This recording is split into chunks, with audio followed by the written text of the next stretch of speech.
A lot of bass fishing success comes down to solving problems or ways we can make our days on the water more effective and efficient. These are some of my favorite hacks. Hack number one is a really good one. Some hooks have excellent keepers on them, but you may have a pile of hooks that have no keeper, or you would rather not spend the money on some of those more expensive hooks when the ones without keepers often cost less. Well, take a weight stop or a bobber stop, and some manufacturers offer different sizes. Get the large version if you can find them, but the mediums will work.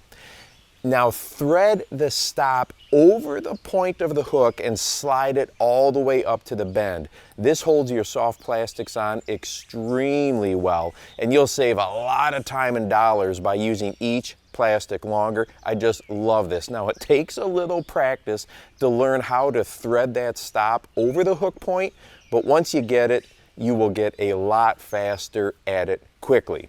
Now hack number two also has to do with the bobber or weight stop, but this time we are using it on something like a jig or a swim jig. Same idea. Slide that stop all the way up to the plastic trailer and you are going to get a lot more life out of that plastic. I've used super glue a bunch in the past, but if you've used super glue, it doesn't always go well, if you know what I mean. Now, hack number three is one I watched another angler do when fishing square bills or other crankbaits that tend to get the legs crossed or the hooks crossed like this. Now, this type of thing happens when the treble hooks are starting to get bent a little. So in a perfect world, you would take the time to swap out those hooks. But a quick trick, if you don't have spare trebles with you or you just want to keep the fishing and not take the time to change them, is to have a little bit of line out, about half a rod's length in front of you. Then take your fingers and tap the rod. This throws just a tiny bit of slack into the line and bounces the lures, a lot like the bow and arrow trick that can often get our lures unstuck. Well, this little tap a few times is often enough to uncross those trebles and you're good to go. Now, this doesn't work 100% of the time, but it does work a lot of the time and can get you casting again really quickly. Then make sure when you got time to change out those trebles that you go ahead and do so.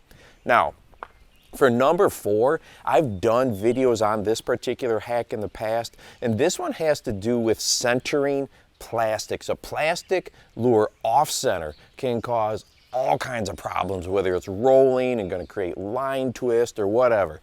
And when we hook and unhook that lure multiple times to try to get it just right, you know what happens. The plastic gets worn out quicker, and soon we might even mess it up to the point where we have to grab another one. Well, take that soft plastic, and once you have it aligned in your fingers correctly, so you have the center of it figured out, or that center slot is just how you want it, squeeze that plastic really hard. The hook will then center itself easily as you thread it through. This has saved me a lot of hassle trying to get those plastic lures perfectly straight and centered the first time.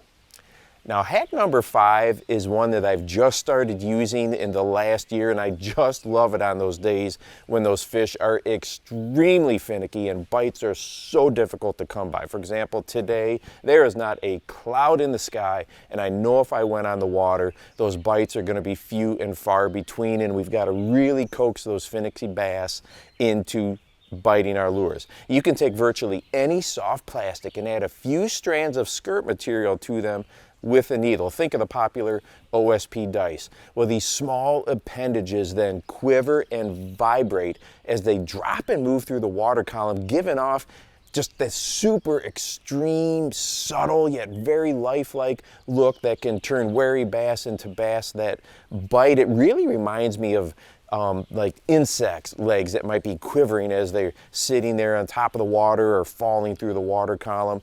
Word of caution though, because it mimics insects, especially on smaller plastics, panfish absolutely love this. And hey, if you want to watch a video that talks about a retrieve that we really need to master, especially with our standard chunk and wind lures, if we want to go out there and catch bass and get bites on those days when everyone else is out there or there's just a lot of pressure or the conditions are not good, go ahead and check this video out right here and make sure that you go out and encourage someone today. You never know how you might just change their life. For the Bass Fishing Life, I'm your host, Steve Rogers.